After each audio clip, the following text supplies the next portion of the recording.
What's going on, y'all? We back with another dope edition of Define Your Legacy. I'm your host, Theus Elijah McBee. All right, before we tap into today's episode, I just want to shout out the online store of Define Legacy, which can be found at the link in the description of this episode. All right, so feel free to check it out. Grab tees, hoodies, long sleeves, all of that. All right, check it out at the link in the description of this episode. All right, but for today's guest, we got Donovan Dorce on the show. What's going on, man? How you doing? Nice to meet you. My name is Donovan Dorce, and I'm from New Britain, 22 years old. I'm good. For sure.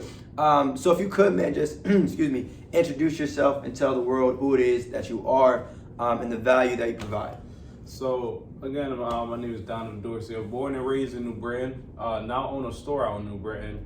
Graduated high school in 2017. Went to Post University for about a year and a half, but life takes you in so many different directions. So I ended up dropping out and then working at another job. Found a better job, but I could go into the story about that. But after that, it kind of led me into a direction where I want to be more independent. So I always had this craft where, since the beginning of high school, actually, I was customizing and restoring sneakers since the freshman year of high school. And that was actually a way where I bought the things I wanted for my life. So I grew up in a big family. So I'm one of 10 now. Yeah, I was one of 6 at the time, but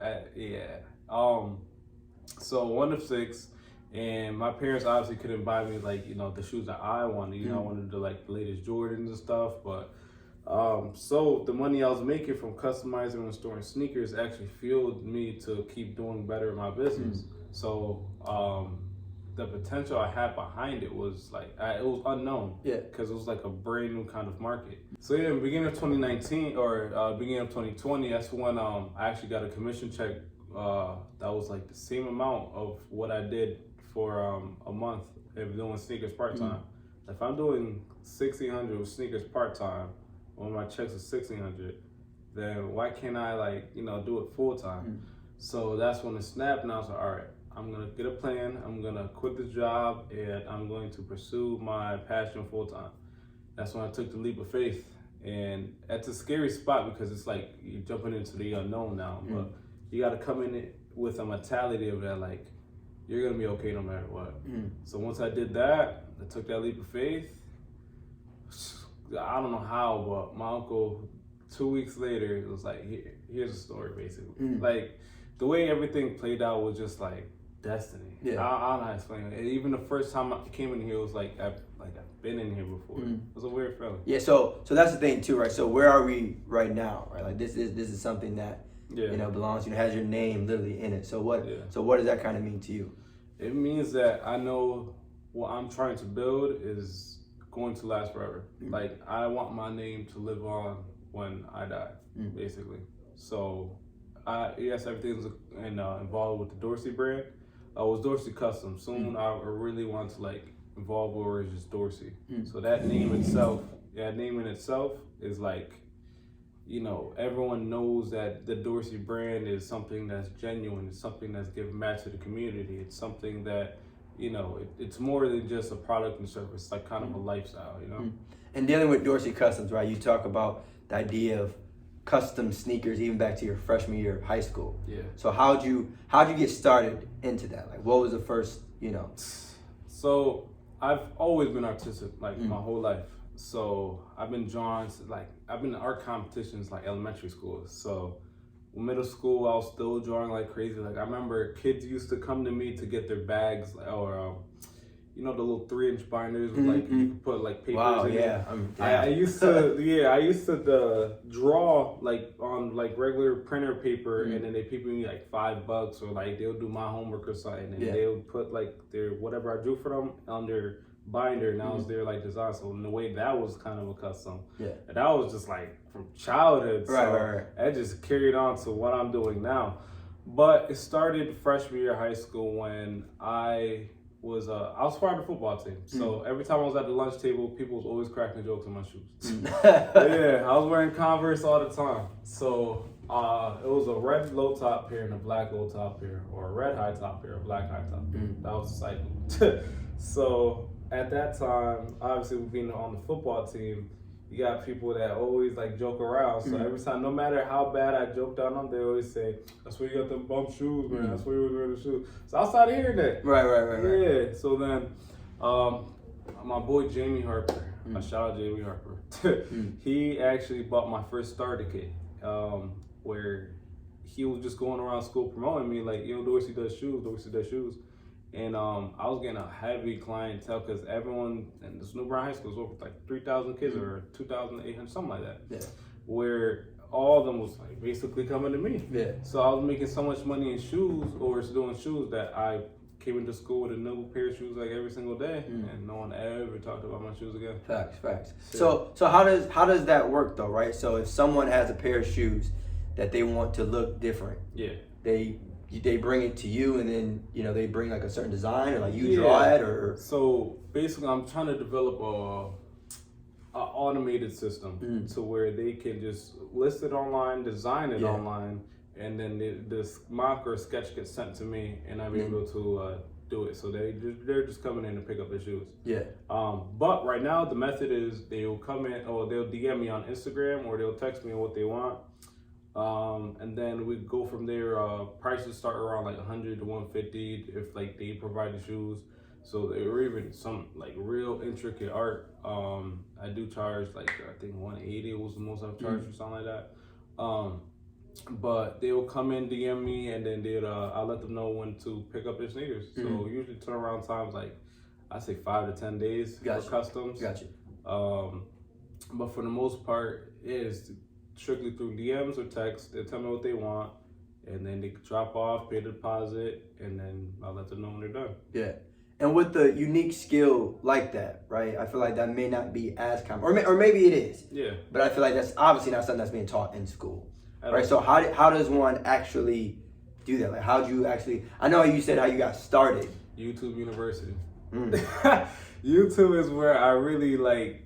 All right, even before the starter kit that I got, me and Jim were always watching like how-to videos. It was literally just hours and hours of just developing content before I took that like step. Like, okay, I'm gonna start doing it. Yeah. And custom shoes. I didn't start customizing shoes until I did it on my own shoes. Yeah.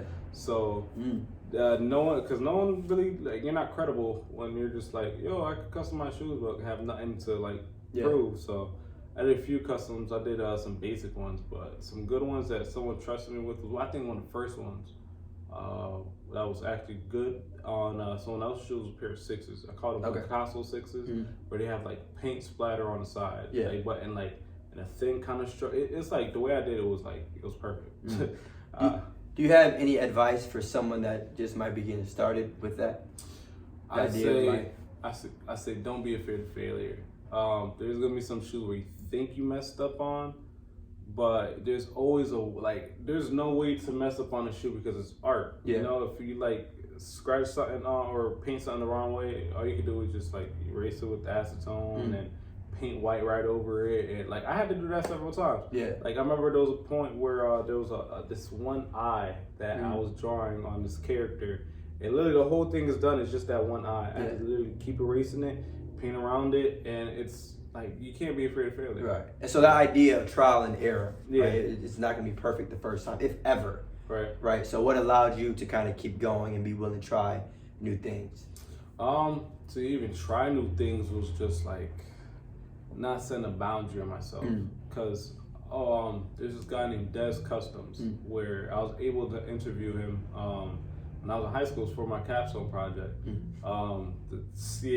So he's one of the top customized artists that like I know. He's done cleats for Odell and gloves for Odell, Mohamed Sanu, a bunch of NFL players and celebrities. When I was able to talk to him, he said that I asked him what makes him like a great customizer. He was like, your ability to make art on anything. So it's not just like you're, filling a whole shoe, turning it white or turning it brown or black. It's like how you can actually draw and design on anything. So if I want to customize this right here, then I'll be able to customize that. But now it's just taking that and transferring it to a shoe. So that's the whole concept behind that. Do you think someone could get into this business if they weren't like heavy into art? That makes sense? I say definitely. Or I mean, I feel like it might be a little tougher, but I'd say if you're like money hungry, there's definitely ways where like you don't have to just draw or anything. Like there's so many simple ones like the rope laces and like the cutout, like the ones on the wall right there. It's like it's literally just a cut and glue pattern kind of thing. Yeah. But now I'm upgrading where now I have sewing machines where I'm able to actually stitch it on. But even stuff like that, it's like real simple. You don't have to draw like crazy. You know, if you have a plan and how to execute it, and you're like, you know, I'm gonna customize shoes this way and I'm gonna do it this way, then anyone can be successful, honestly. Yeah. You just gotta know how to attack whatever you're trying to get to. Yeah. But so let me ask you this, right? So I feel like the sneaker industry to a lot of people may be viewed as like liabilities, right? It's not always considered an investment. If someone wants to spend X amount of money on sneakers, most people might say you shouldn't be spending that. But you've turned it into like a business, right? You've been able to turn it to something that you've been able to monetize. Right. So what is it? Do you have a mindset towards like anything can be turned into a business if you view it the right way? Kind of like that saying, one man's trash, another man's treasure. Yeah. Like, it's very true because there's so many different niches or like industries that like are just completely random where people are making livings off of. Like people make livings off of baseball cards, bro. Like it's just really depends on like how you go about anything. The sneaker industry to think that like shoes are reliable sometimes, like depending, you gotta know, like you gotta do your research on anything you do first of all. So if you know like what kind of shoes you're getting, you know like they'll still be able to resell for a lot of money, even though you got them like at a low price, then that's fine. And even doing that with any other kind of concept of business, you gotta do your research first. Once you do your research, then you can be more confident in like how you go about things. So let's say, again, like the baseball card thing. So if I don't know nothing about baseball cards, I see a baseball card on the ground, I'm just gonna step on it and walk away. Yeah.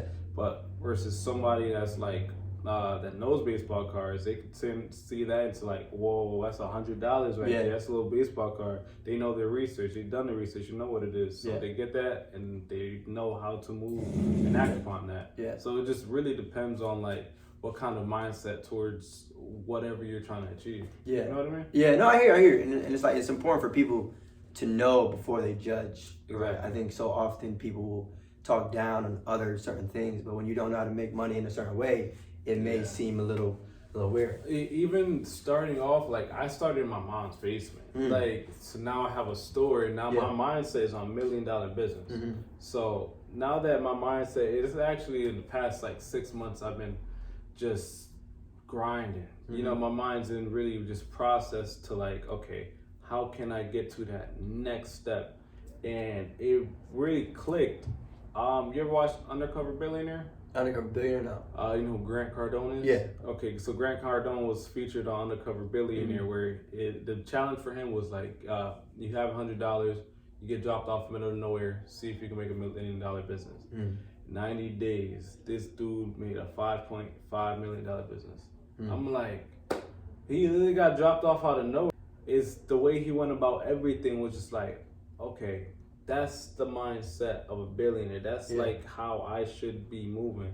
So it was just kind of like that inspiration backed up with like the kind of tenacity I already had for like doing everything. Like 2 days ago, I was here till like 4 a.m. The night before, I was there till like 1:30 in the morning.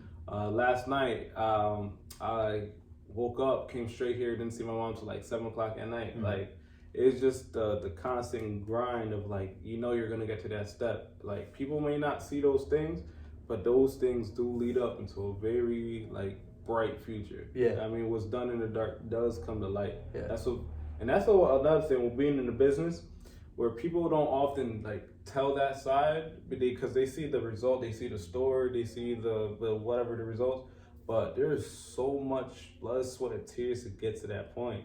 Like, nothing comes overnight. So just to anyone that has a business and they're not seeing results right away, I'm just saying, like, really just stick into it. Just keep grinding, put your head down. If it's not working, develop like a plan 1.2 or plan 1.3 or plan 1.30, you know? Like, My mindset too is it's always a plan A. Like I feel like a plan B will get in the way of my plan A. So that's the mindset I have. Like this is going to work no matter what. What do I need to change? What do I need to fix? What do I need to improve? Yeah. It's almost like there is no, kind of plan B. Exactly. It's either gonna work or it's gonna work. Exactly. But you bring a good point too, like having to stay late, arrive early. These are the things that people don't really mention when it comes to entrepreneurship. And obviously people have those conversations between 9 to 5 and entrepreneurship. Yeah. But like I feel like as an entrepreneur, there's no hours, right? Like you're on. Yeah. You know what I'm saying? I wouldn't knock a 9 to 5 at all. Well, no, but that's what I'm saying. Yeah. But I think nowadays with hustle culture, culture, I think like people just look at the money like, all right, there's no ceiling, there's no roof, but there's also like the work you got to put in. Right. Like 9 to 5 is like there's people making hundreds of thousands, like salaries at like hundreds of thousands of dollars, like, and even like 50, 70,000, like those are still like some really comfortable salaries. Yeah. Depending on how like your lifestyle is, but the life of entrepreneur, I feel like it's not for everybody. Yeah. Definitely not. It's just so much more work that you really have to put in to get to where you want it. There's gonna be about a few years where you're gonna be just head tucked down, just grinding. So was there ever like a moment where you knew that this wasn't just a hobby for you, right? That this was like going to be a business? Because obviously, you know what I'm saying, if you're good at some, you make a sale, all right, cool, but eventually it turns into, this isn't, because like you said, you went from doing this out of your mom's basement to now having a store, right? So there had to be some sort of shift, right? I'd honestly say, well, again, it started with if I made $1,600 a month, then why can't I make that doing the side business? But when it really snapped, where it's like I'm not in my mom's basement anymore, with my third month, I did like $6,300 and $6,300 in sales, like in doing sneakers, and that's when I was by myself. That's when I was like, okay, I need like a team to at least help clean some shoes, to get something started, so then I could finish them. But when I did that, there was so many trial and error, even to the point where I'm at now, because of like the team I have now. I moved it way smarter and way like more efficiently than it is now than I had it then. It was again the whole year. That was my first year. First year was trial and error. This year is actually perfecting everything and making sure that doesn't happen again.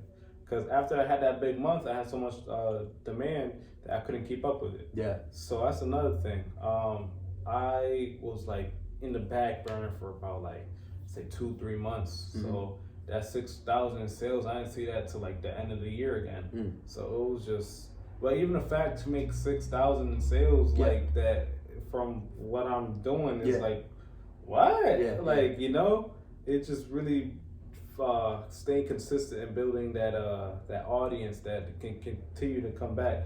But that's when it really snapped with me. So why'd you say you didn't see it until?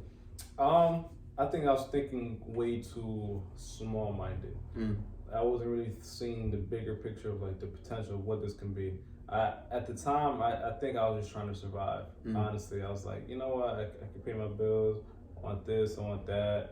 All right, let me just make this money, and then like not really moving smart. That's the best way to explain it. Yeah, and I think when we talk about like going from survival mode to living a life of abundance, right? Like not always feeling like, okay, I want to make just enough to survive, but instead trying your best to, live a life of happiness. Right. Making that shift is very, very important. Yeah. And so even in mentioning that, right, like the idea from, the basement to the store, and to when was it that you realized as well that you really needed a team? All right, when was it that you realized, I as much as I can do some things on my own, I gotta branch out if I want to. So I'm gonna really say that it's when was this? It was around the end of last year. Started with my cousin. My cousin, I told him hey, come by. You think you can help me? And I was teaching him like the shoes, like how to clean them and stuff. Yeah. He was pretty good. So he had a friend that actually was like restoring shoes back in high school. Well, he was still in high school, but he was restoring shoes for a little bit. And he was like, hey, my friend coming, he could like help too. I'm like, all right. So he was like my first actual like, okay, this is going to be my employee. just because of how consistent he was. Yeah. It was like, hey, you gonna come get me today? Because at the time he didn't have a car, now he does. But at the time he was like on it, you know. Yeah. He wanted to work, he wanted to get better, and I remember, like, I think we did almost like 20 shoes in the day at one point, and I'm like, yo, if I could do this with him, like, what if I like multiply that and get more people to like build things faster? So I was just since I'm always watching podcasts, always like feeding my brain more financial literacy side. There was a book, Think and Grow Rich. That book definitely inspired the lifestyle I have now. Even to get the things I'm gonna have in the future, it definitely like projected that. So it was really something in there was like that two heads are better than one, you know? So the mindset of having two heads better than one, if you think about any kind of corporate place as well, like they have teams of people to take care of certain things. So that's what I wasn't doing. I didn't have certain people to take care of certain things. Now it started with Eli, shout out Eli. Yeah, that's my first worker. And he, I remember his first month, I told him like, try this out, and I want you to see like the potential behind this. So I made like $400 in like 2 days because he was going about, like, he was posting himself, like he was going on the Facebook pages to post, hey, I do shoes.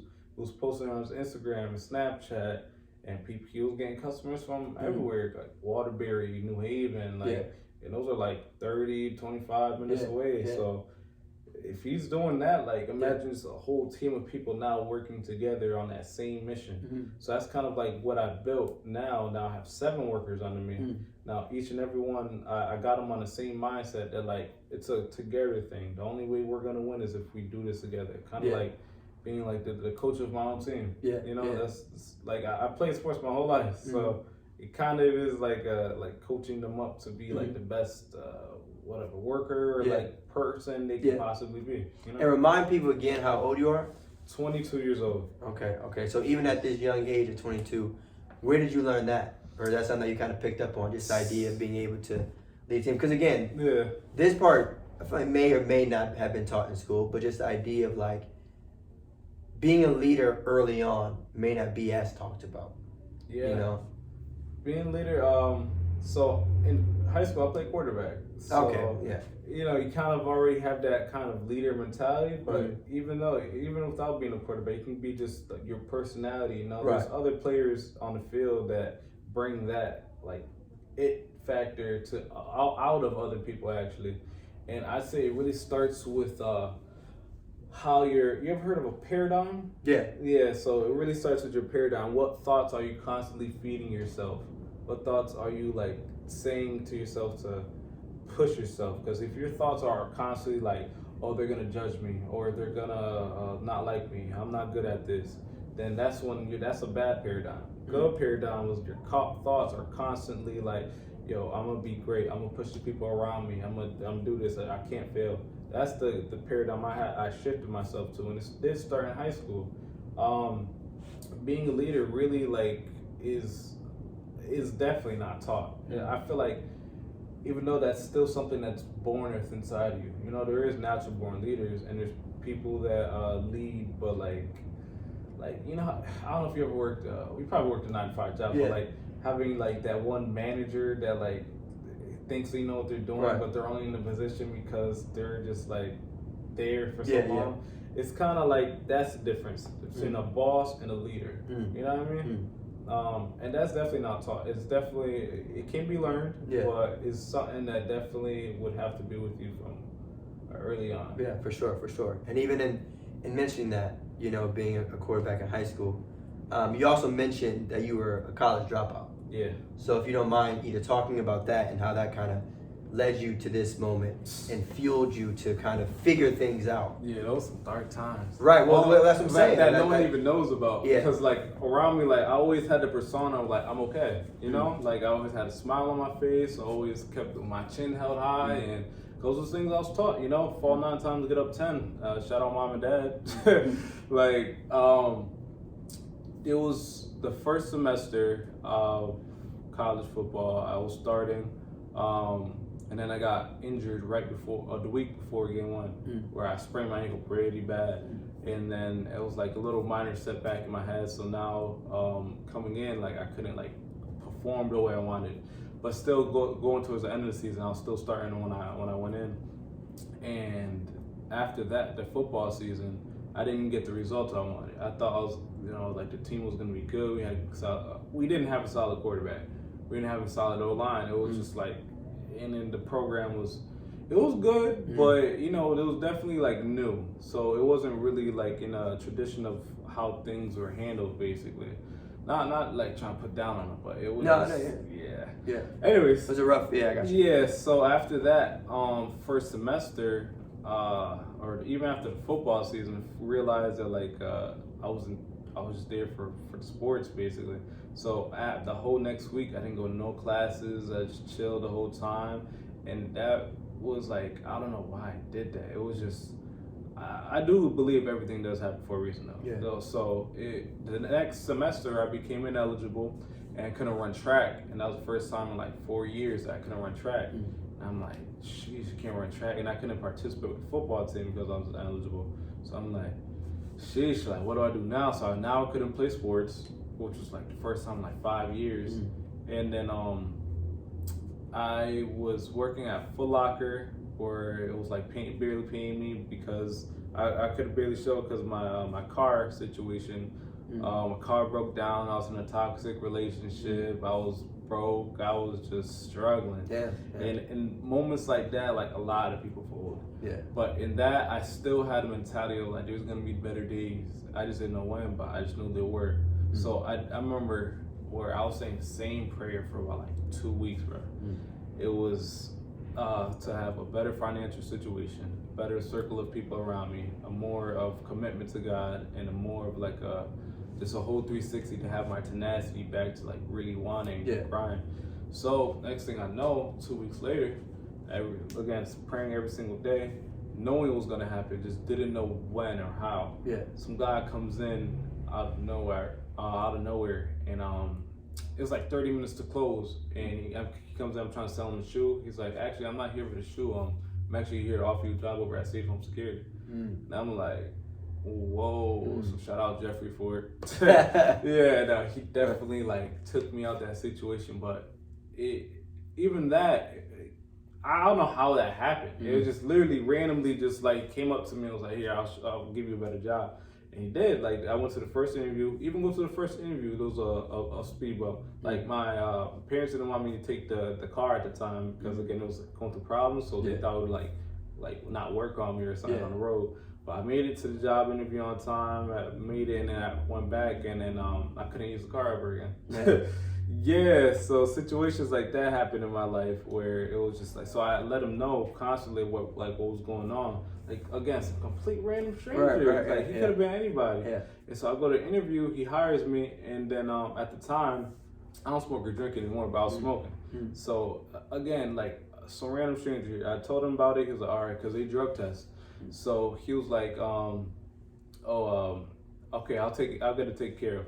So he calls me that same night at like I think like 7:30, 7 o'clock, and he picks me up with his brother. Shout out David for it. And he gets me a detox, so for I could pass like but the fact that a complete stranger went out his way to just like help me out, that's why I actually just to share this real quick, as soon as I got to the store like today, so some guy sitting in front of my store, and I just gave him a pair of shoes. Like you never know who you can impact around you. So the fact that Jeffrey really came into my life, it just really like changed. Like he was just that step one of what everything I got that following year. I got my car that year. I got the new circle of friends to have that same financial mindset. I got that work ethic back, and I got my car later that year too, which was crazy. And the way I even got my car was I tried to go to the dealership around that time that I was going through it, and they told me no because I don't have any like credit. So that same day, I used that money I was going to use as down payment to buy or to get a security card.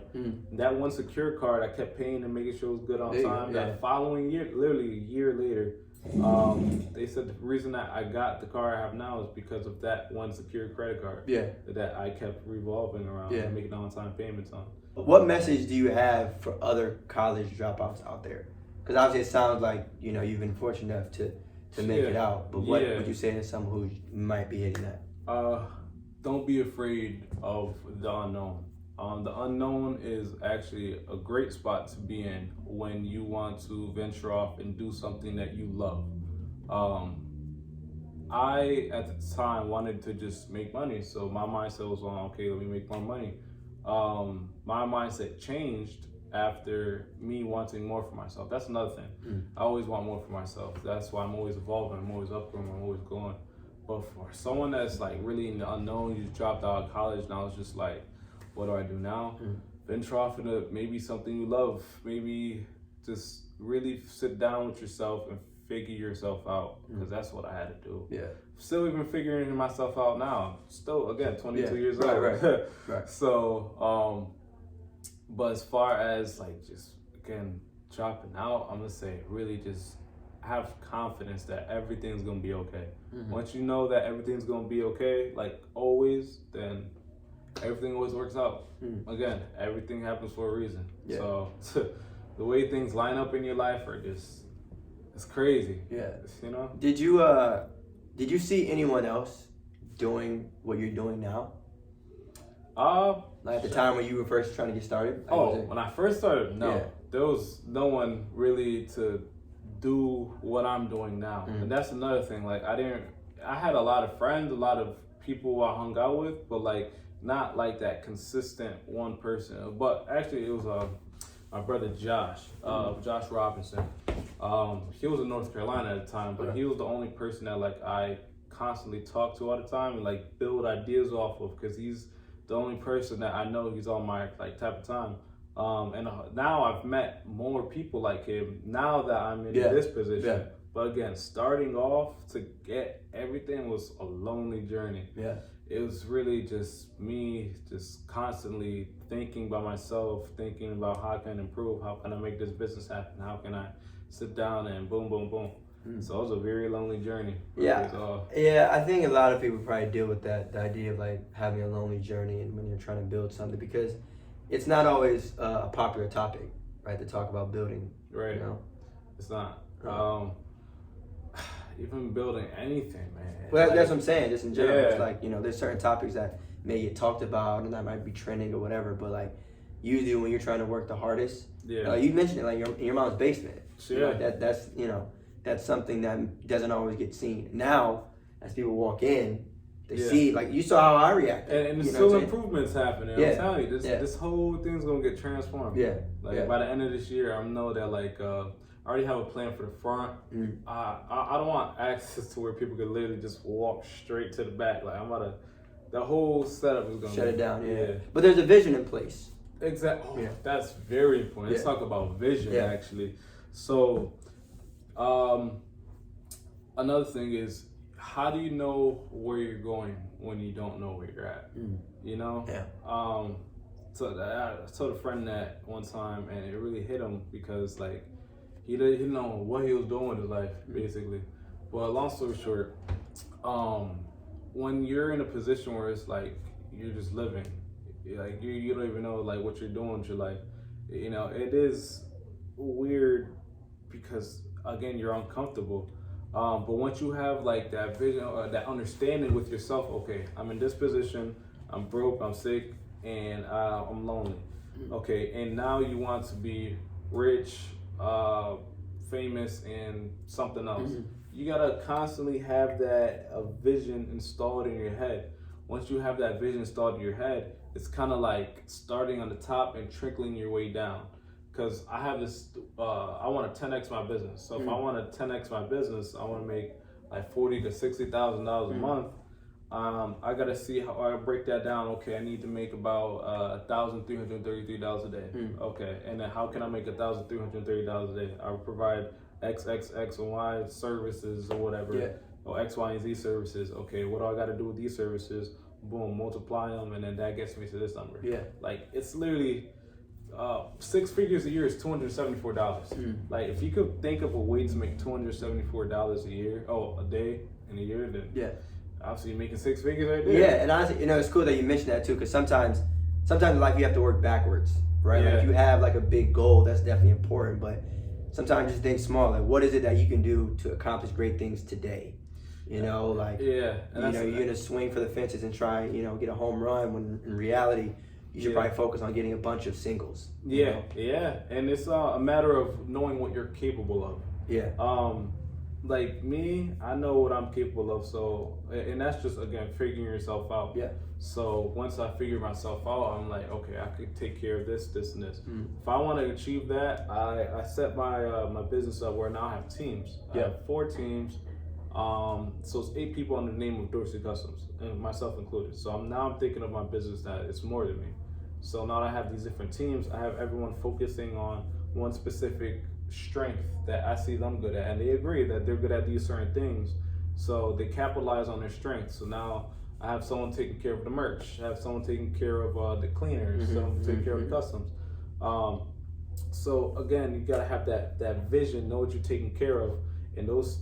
So I broke it down. Okay, well, I need these teams to take care of this. So today I'm actually meeting with the merch team to be like, okay, let's make this happen. Tomorrow or Wednesday I'm meeting with the product team. Okay, how can we make cleaner? Next day I'm meeting with the restore team. Just constantly building that foundation. So if I'm like, I want to do all that, what do I do today? I got to be like, okay, what can I do today? Yeah. Why do I have to wait like a week? Why can't I do it today? That's another thing too. Like, a lot of people like, oh, I could put it off, or I could wait till this time, but like, why not today? Yeah. If you're able to do it today, do it today. Yeah. So that's my mindset now. It's like, I want to get this jumping as soon as I possibly can. Let's not waste time. Exactly. So again, with having the mindset of like, what do you do today, is you got to know what you're capable of. So, okay, I'm going to achieve this today. We're going to make this happen. It's going to be stores this day. Yeah. You know what I mean? Yeah, that's true. And you mentioned obviously just now the team and the idea of having meetings with different departments, right? But obviously there's going to be someone out there who watches this from a customizing sneaker perspective, right? Let's take it from the top, right? If someone wanted to start their own business in this industry, right? And I'm not even talking about scaling. I'm talking about literally from day one, right? They watch this episode, and now, what would you say is next? Like, walk me through how to actually customize a sneaker. You're gonna go to let's say, sorry, let's say I'm your student in this situation, right? And you would say, or I was like, yo, I'm trying to get active with this. What do I do? About a moment to make. I'd ask you if you have any like beat pair of shoes laying around the house. Okay, answer is yes. Right. So now you have beat pair of shoes. I'll ask you how much money you have in your account. Okay. So that after that, I would recommend you go to a store, where our supply store, or order online, Angelus Direct, and order you some Angelus acrylic leather paint and some good brushes. Okay. So once you have a good brushes, now your setup, you're gonna want some paint rags. You're gonna want a paint jar for like the brushes, or like a water jar for the brushes. Okay. And from there, you are going to design any shoe you want. So if you say you got a beat pair of Air Force. Air Force is like the go-to. The base, I got you. Exactly. Yeah. So let's say you want to do like a red and blue colorway. Okay. So, all right, I want the Nike sign to be blue and the whole front to be red. Okay, so now what you're going to do is you're going to use your tape. You're going to tape out the Nike sign. You're going to tape out the front. So those are the only spots exposed. And from there, you're going to slowly just paint away until you get comfortable with how you feel with the brush. Because a lot of people can paint, but there's not a lot that can paint well. You know what I mean? Like, there's it did take me a little while to get used to painting, but it's basically like the thinner the coats, the more vibrant the color is actually going to be. A lot of people think that you got to like gorge the brush with like a whole bunch of paint and like get it in like 1 or 2 coats. I say try to do it like 4 or 5 coats, possibly even 7 coats of thin paint, and and see how that color gets you, or like just feeling the brush again. So from there, that's boom, your first custom. Yeah. That's it. Yeah. Like that's, and then from that it's just, okay, what else can I do? Yeah. Okay, let me make a smiley face. Okay, let me make a character now. Let me draw a galaxy design. You know, it's different things. So if I have the sneaker, right, and I've just created the design, and now it's the finished product. Yep. How do I find who to sell it to?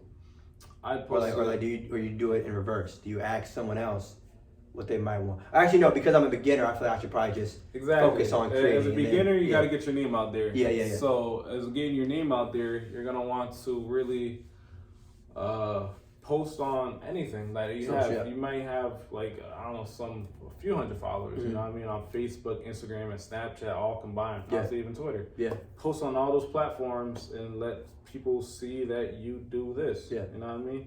That's with anything too. See that you're starting a clothing line. See that you're starting a podcast. Yeah. You know what I mean? Yeah. So once you get more exposure, more people are gonna talk about it. Yeah. I really say what really helps me is word of mouth. I don't put any money towards branding or marketing. Well, not branding. I don't put any money towards marketing. It's all just free posts to social media, and people share me all the time. There's so many different strategies on how to shout you out. So I'd say for anyone, if you do a custom for somebody for your first time, get a picture and share it everywhere you can. Okay, this person is doing sneakers for other people now. Let me see what they can do for me. All right? So let's say someone lives 40 minutes away from you. Yeah. How do we work together?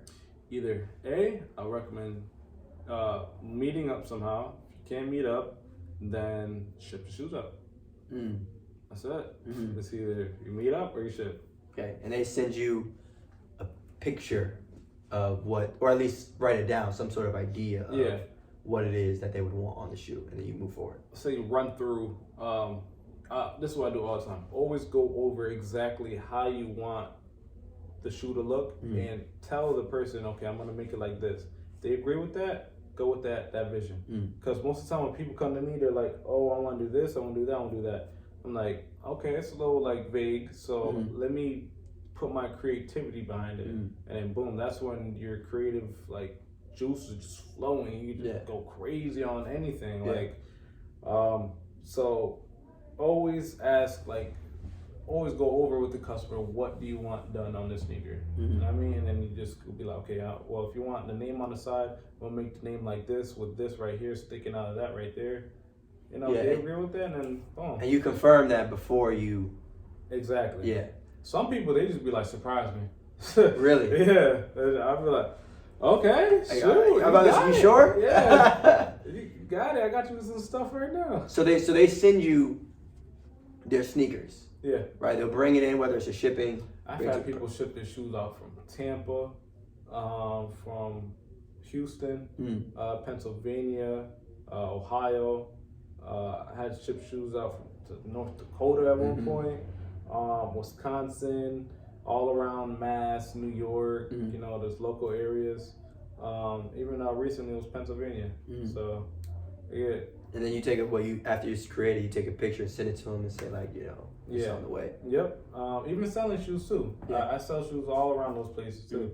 Because I have audiences, like, I've grown my audience to now. Like, I remember in when I was in college, I just started an Instagram page. Right? It was just something I was like, you know what? I got to separate, like, my personal from my business. Even that concept in itself, like, it took me a while to get used to. To even, like, know what to spend and what not to spend, what to put in the business account, what not to put in the business account. Like, I just recently learned that. That's a huge thing, knowing when to separate business and personal things. But once I created an Instagram page, now I have a huge, like, following base. I have over 3,500, about to be 3,400 followers. So I know by end of this year I should be around 5,000 now. Yeah. So how's that been? That change of, like, all right, personal account versus business account, like personal social media versus business. It's definitely a lot more relaxing. Yeah. Because I'll literally put, like, you would see a custom pair of shoes on my page. Next thing you know, you see me like like post it up. It's like, it's the balance. I feel like everyone should have at least 2 social media accounts. Yeah. One for personal and one for business, because I think it showcases different personalities that people need to see. Yeah. Right? I think people need to see that you're not just an individual, but you're able to do other things outside of your actual name. Exactly.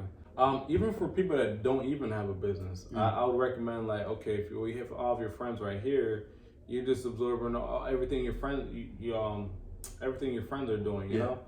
And then, like, if you have goofy videos, little videos and stuff. But if you have another page and it's strictly like on stuff where it's growing your mindset, because there's some Instagram pages that are literally designed to like inspire, designed to like motivate. So I follow like Business Mentor, Mentorship, something, Billionaire Success, stuff like that. Yeah. Like if you're constantly like, let's say now it's 2 a.m. you just woke up, now you can't go back to sleep, now you're scrolling on your phone. Now instead of having the personal page, now you're on that little business page. And now you're constantly feeding your thoughts. Okay, people are waking up early to be successful. People are grinding. People are moving this way. People are moving that way. And then you're going to sleep on those thoughts. Them thoughts are gonna resonate with you. Yeah. And they're gonna you're gonna start moving towards those thoughts, because I really feel like plays a big role. What you see, well, the whole mindset of out of sight, out of mind. Yeah. That's a big thing. It's definitely like if you don't see something, you're not gonna think of it. But if you're constantly seeing like motivational things, constantly seeing business things, and your mindset's always gonna be working on that. Yeah. You know what I mean? And there's an audience for everything. Yeah. You know, I think when you're creating social media, just understand like someone out there needs the content that you're posting. Yeah. So that's the reason why you should kind of keep going forward. Yeah. You know, and you know, but I mean, even in an industry like this, where as unique as it might be and something that everyone may not understand, because like everyone knows what money is, right? Everyone knows, like, you know what I'm saying, you need currency to survive in this world, right? But sneakers, that's a very, very, you know, like you have to know what you're doing, right? Like you have, like, you know, and obviously being someone who should be able to identify the difference between a real Jordan versus a fake Jordan and everything like that. So is there any advice that you would have for new folks that's entering this business that they should probably stay away from? Or like to, like, you know, don't do this? Do your research. Well, even how to start doing your research, like what is the Jordan 3? What year the Jordan 3 came out? Well, what's the Jordan 11? What's the most iconic pair of Jordan 11s? And it's going to be the Concords. Everyone knows Concords. Everyone knows Red 11s. Those two like hand-in-hand shoes where you won championships in. And there's just more like the fundamentals of just knowing what Jordan is and what's even the value behind the Jordan. There's apps like StockX, GOAT, and like Nice Kicks, and where you could just get an understanding of like, okay, if I want to see what's a Bread 11, let me see how much this is going for. Boom, $400. Oh, why is it going for that much? Boom. There's like always descriptions or like different things that like you just look at the price points and be like, okay, well now it's valued at this. Like recently, Jordan 1s are going crazy. So Jordan 1s and Dunks are going crazy. But at one point, Dunks were just like, no one bought no Dunks. Yeah. Like, but then that's another thing, social media, TikTok influencing like that. Yeah. TikTok definitely set a trend, or like they do set trends, and like, so any Jordan 1 or anything like that, like Jordan 1s really took care of or really took off in Dunks. But that's just knowing, like doing your research. Okay, why are these taking off? Okay, well, TikTok influencers are constantly posting, constantly wearing them. Okay, so that's why there's so much of a demand on that. Yeah. So even GOAT is another app. So if I want to resell a pair of shoes and someone offers me like, oh, I want $200 for these, I'll be like, I go on the app, I see it, the same pair in the same condition for like 130. I'm like, I'm gonna pass. Right. Or either pass or I'm a low ball. Yeah. Or, and then sometimes people even give me a lower number than what it actually goes for. And I always go to the used size because it shows you what other people are listing these shoes for. And that's just, again, doing your research. Okay, if I want a pair of white cement 3s, I want to see like how much used pairs are going for. Okay, they're going for like $400 minimum. All right, well then let me list my pair. Since I got my pair at $200, let me list them at $350. Yeah, you know, and just to beat the market, so you get that. So, like that's another thing. You always wanna. I wouldn't say you always want to beat the market, but if you want something sold fast, you're gonna want to beat the market.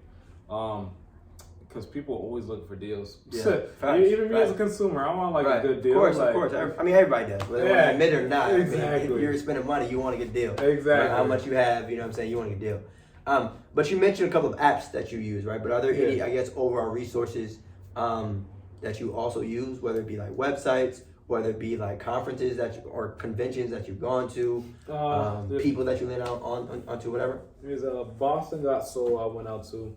I want to go to a sneaker con. Yeah. I've been to sneaker game too long, not have been to a sneaker con.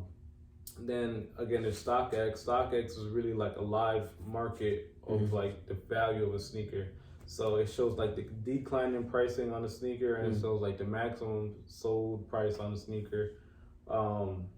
And then there is Nice Kicks, where I get like sneaker updates, like if a new Jordan's gonna come out this weekend, I get to see like what colorway that's gonna be, or later in the year I get to prepare myself, be like, okay, well that Jordan's dropping, let me see if I can get like 5 pairs and resell those. That's another thing too, where I'm gonna be getting so more reselling sneakers.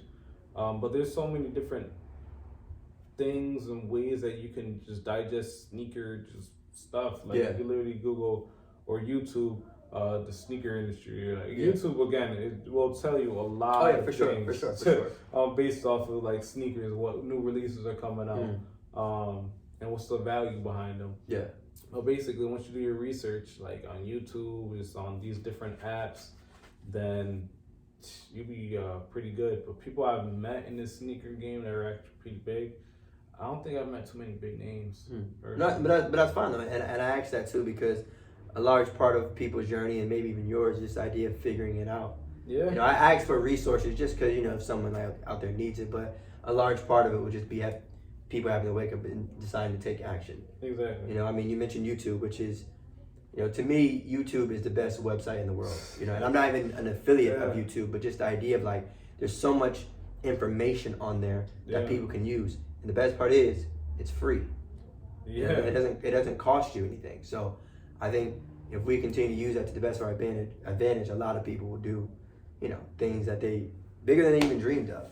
Yeah. You know, so, but it is what it is, and so it's cool too, right? Like thinking about your overall story. Yeah. You know, you're a college dropout, but that turned into someone that has her own story. And you know, when it comes to customizing sneakers, you're 22 years old, and that's something that I think people need to hear and know.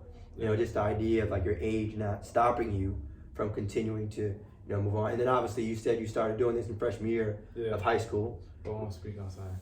So go ahead. So basically, for the people who are 22 or even like about to be 30 and they don't know what to do with their lives, it's okay. Like there's people that don't figure it out until like they're 35, 40. Like it's unfortunate. Well, it's not unfortunate because everything happens for a reason. But you know, they're put in those positions for a reason. You know, so it really comes down to like, what do you like? You have time. You know, if you're like at a young age, you know, don't feel like you're in a rush. Just know that like you're gonna figure it out. You know what I mean? Because thank God I was able to figure it out. Like that, I was good at drawing. You know, it's just something I was doing at a young age. But anyone that's lost right now, just again, figure yourself out and figure out what you really want to do. Yeah.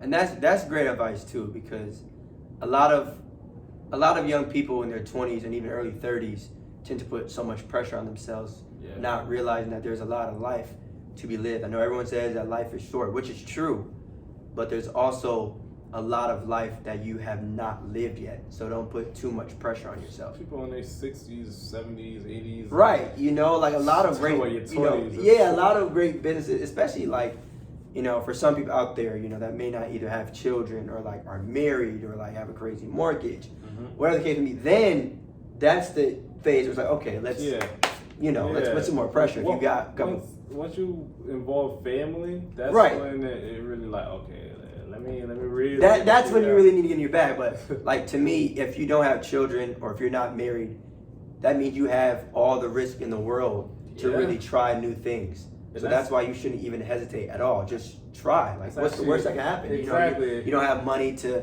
pay for yourself, and there's people out there who are struggling to have children. Yeah. So. Yeah. You know what I mean? Like, that's crazy to think about, but just really like, they can't support the kids. Yeah. But it's sad, but it's true. Yeah. There's people in those type of predicaments, but for the people that are single and are living at home with their parents and have like literally nothing to do right now, like I feel like that's one of the most adventurous times in your life. Yeah. But now it's like you could really build something, you could figure something out. Yeah. Like, there's literally no cap to like what you can do. Yeah. Honestly, and you can figure it out. And that's I think that's the good thing about failing when you're young. Yeah. And if you're risk free, you can always try something new. Yeah. And you keep trying until you find the one thing that works. True. What's his name that invented the light bulb? Thomas Edison? Mm-hmm. Shoot, you know how many times he failed? Yeah, and it's important. And boom, look at this. We got LED lights. Yeah. And you mentioned too early on, like this idea of don't be afraid of failure. It's a part of life. But I think how you react to failure is more important than you actually, failing. Like are you gonna fold, or are you going to learn from it and adjust accordingly? Yeah, because a lot of people, actually, let me say from my personal perspective. For me myself, I've failed countless times. So what I mean by failing was like I wasn't able to meet my car payment. Sometimes I wasn't. Speaking about failure, there was one time where I almost lost the shop. Where it was a pretty bad month. Again, I wasn't posting because I was catching up, and I had to leave the place I was living at. So I had to move back to my mom's house, and then I had to leave the shop. Like, it was just all those things going on. But I told myself, it was like, let me relax. Okay, what can I do? Like, what is my mindset going to be made up on? My mindset was made, I'm still going to have a job. No matter what. If I'm saying that I'm going to get kicked out, I'm not going to accept that. I'm going to do all I can to make sure that I'm still going to be here. So my living situation was figured out, and I worked out a way where I was able to pay for the rent. And the crazy thing is, the way I paid for the rent was the day I was supposed to pay the rent, the following day, I made like more than the rent, like 2 times more than the rent. Yeah. And that's when I was like, you know what? Everything does happen for a reason. Like, in that moment, I could have really packed up everything, went home, started doing it at my house again. But in that moment, I didn't accept that. Yeah. I didn't accept failure at that point. Yes, I'm failing, okay, but I need to keep pushing so I can win. Yeah. So once I was in that predicament, it's like my back against the wall, like I'm a dog. You know, I will attack it as best as I can to get out of that situation. That's exactly what I did. So from that almost losing the shop to now thinking about, again, $1 million business with a team of 8 people or 7 people, it's like, you know, how do you handle failure? Yeah. So how I handle failure was I'm here. You know, I can't accept it. Yeah. You know? And, you know, people learn their greatest lessons when they're on the verge of failure. You know, like when your back is against the wall, I think that's when you learn the most about yourself. It's not really when you got a lot, you know, it's not usually when, like, I think it takes a level of like, dag, I'm really going through some shit. So now, how am I going to react? But, you know, I asked those questions and said everything in that order for you because it leads me to my final question for you. And it's a question that I ask everyone that's ever been on the show. And that question is, how do you want to be remembered? As someone that inspired people to be better than who they are today. That's the best way to No, I mean, hey, I've, you know, like I said, we celebrated an anniversary of Defiant Legacy recently, and so that question, I've asked it a lot, and I don't think I've gotten the same answer. Like, I don't think, even thinking of it now, I don't think, there's been 2 people who have said the exact same thing. Like, one person might say, I want to be known for having a lot of money, or I want to be known for being a great parent, or I want to be known for being a hero, or whatever. So that question, it really is open-ended. So if you're, you know, down to inspire. Yeah, that's really what I do. I want to inspire people through my story. I want people to know, like, what I did what I took to get there, and let them know that it is 100% possible they can do it themselves. Because it all starts with a dream. Yeah. If you have a dream, set goals. Once you accomplish those goals, those dreams are more achievable. But yeah, man, so if you could, just drop your social media, where people can find you, your store, your IG, all that. All right, so the store is in New Britain, Connecticut, on Arch Street, 37 Arch Street, New Britain, Connecticut. Instagram is Dorce_customs. Then we have the restoration page, Dorce_restorations. Then we have the TikTok, so at Donovan Dorce, DONOVANDORCE. And yeah, man, are there any final words that you want to leave our Define Your Legacy audience with? I mean, it could be motivation wise, it could be customizing sneaker wise, whatever it is that you want. So honestly, just anyone out there that wants to start a business, or anyone that is like sitting on the other side of the screen watching this, just know that like once you put your mind to something, constantly like indulge your mind on that thought of who you want to become, because every single day those thoughts are gonna come to you where it's like it's gonna be more achievable for you. So it's kind of like valuing $100. As a kid, you thought $100 a lot. Now you look at $100, it doesn't even pay one bill. Right. Like, so it's really just evolving that mindset you have, that paradigm. Evolve your paradigm, look into that, and anything is possible as long as you have a plan, and the world is yours. For sure. And on the Define Your Legacy front, y'all, make sure you follow Define Your Legacy on Instagram, Define Your Legacy _Define Your Legacy on Facebook, DYL Podcast on Twitter. Subscribe to Theus Elijah on YouTube, and subscribe to Define Your Legacy on Apple Podcasts as well as Spotify. Like always, all episodes of Define Your Legacy drop at 8:24 a.m. Eastern on Thursdays. All right, every Thursday, 8:24 a.m. Eastern on Theus Elijah YouTube, as well as Define Your Legacy on Apple Podcasts and Spotify. And last but not least, TikTok, right? Follow Theus Elijah on TikTok as well, all right? And just like that, Donovan Dorce, appreciate you, for being on the show, man. I think we had a very, very great conversation. It's been, an honor to hear your story and everything like that. So, thank you. Just like that, we gone, y'all. Peace. That's dope.